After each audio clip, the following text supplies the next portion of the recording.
Қандай кітапты оқығанды жаныңыз қалайды?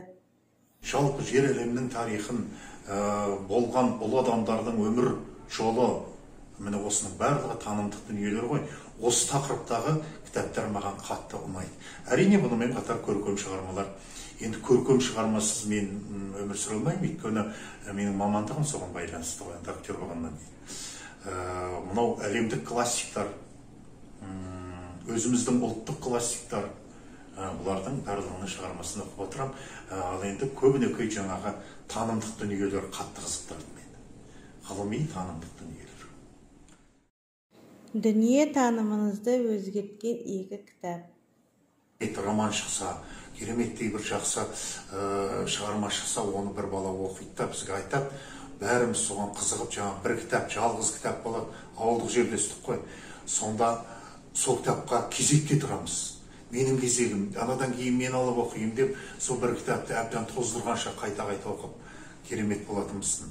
Міне осындай уақыттарда кезінде әрине Абай жолы романын оқыдым мектеп жасында.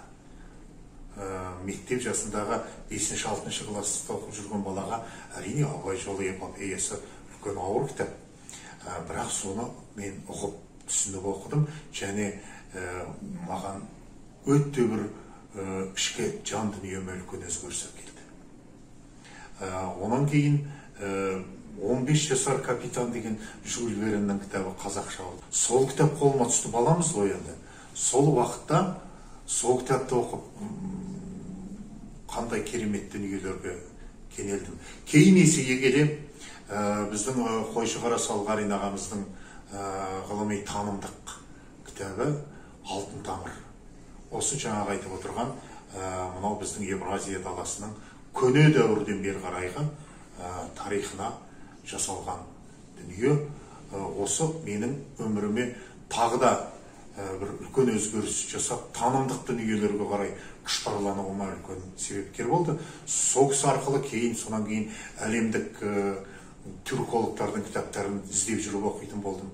Анау тарихтың атасы көне Геродоттан бастап, кешегі Бартольд, Левшин, онан кейін мынау кешегі Лев Николаевич Гумилев, өзіміздің ғұлама ғалым атамыз Әлкей Марғұландар, онан кейін сол тақырыптағы жаңағы Қойшы Қарасал Қарин ағаларымыз, Әбіш Кекілбаев, Ақселеу Сейдімбектердің мына осы түркі даласының жалпы тарихы, рухани әлеміне қалам тартқан танымдық дүниелерді жазған дүниелерге мен қызығушылығым басталды.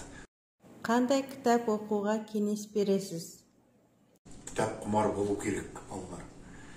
Әлемді, дүниені, адамды, өткеніңді, келешегіңді, осының барлығын танып білу үшін тек қана кітап көмектесе алады. Сіз үшін оқу және кітап сөзінің маңызы қанша? Сондықтан мен айтар едім, қазіргі біздің ендігі ұрпақ осы кітап арқылы, білім көкжиегін кеңейту арқылы ғана мынандай өркениеттің ортасында өз кейпін сақтап қала алады. Жастарға ақыл қылып айтар едім. Егер соны балалар дұрыс түсінсе, дұрыс ұғынса, нұр үстіне нұр болар еді.